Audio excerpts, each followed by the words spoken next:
Today, we're going to be talking about butts.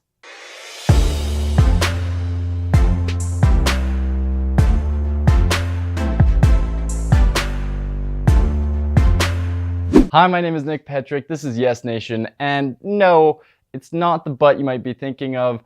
Today we're going to be talking about the word B-U-T, not the other word. I wanted to talk with you guys quickly because it's been something that I've been contemplating for a really long time. And the word but to me, at best, at very best, is a filler word. The use of the word but is mostly just to fill in a sentence when you're not exactly sure what to say.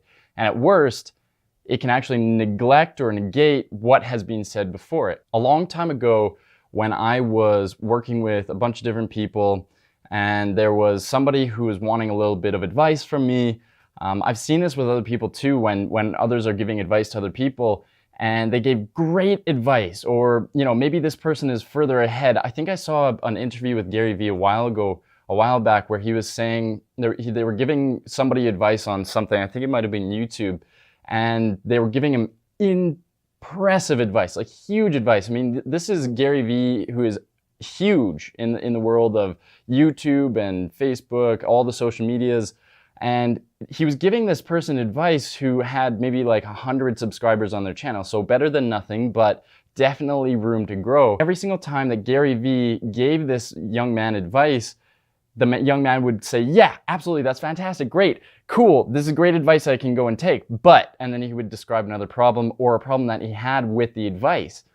And the thing is, when he used the word but like that, when he said, okay, great, he acknowledged that the advice had been given, and then he used the word but, he was negating to bring in all of the knowledge and the information and the insight that Gary Vee was attempting to give him. And it's been the same thing with me and with parents and stuff like that, when I'm giving advice on how to talk with children and how to get them into courses so that they can further themselves in finances. A lot of the times parents will say, yeah, absolutely, great advice, I'm going to do that, but, and then go on to describe a situation that would make it so that they couldn't use my advice. I keep on thinking about the word but as I'm saying it, and I keep on thinking about the other word.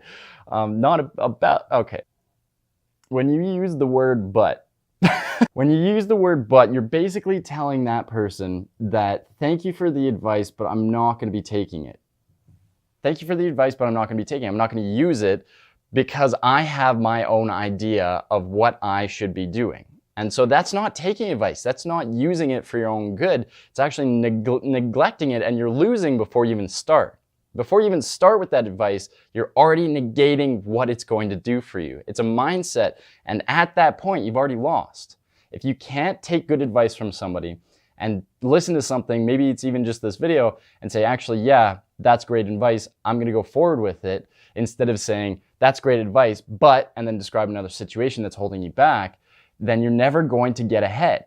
And that's where you already lose. But I just use it on this. I'm not saying to listen to absolutely everybody, take everybody's advice.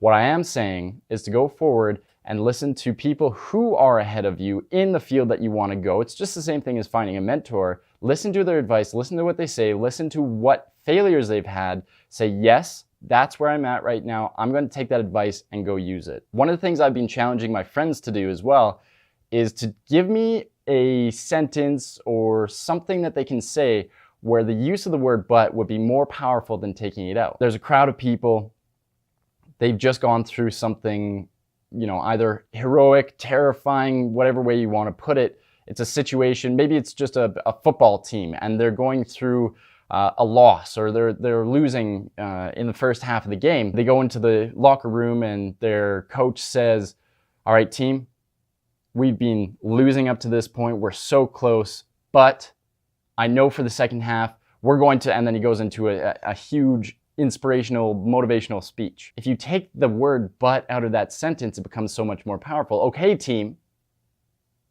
I know that we've been behind this first half. I know. This next half is where we win. And then he goes into his whole long inspirational speech. Just taking out that one word, that one three-letter word, you can make your speech and everything you say more powerful, more impactful, and have people listen to you more often just because you're not using that word. It's so easy, and there's so many words I know that a lot of people say take out of your vocabulary, like the word try and worry, can't, all that kind of stuff. Those are important to take out too. And we all know that words are very, very important, very impactful, and they can do so much in this world. All I'm saying is consider the use of the word but.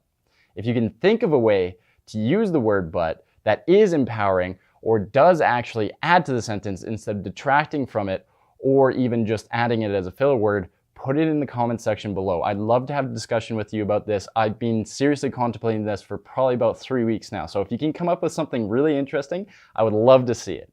Thank you guys so much for watching. That's the use of the word but. Thank you so much. I already said thank you. Have a great day. Ciao.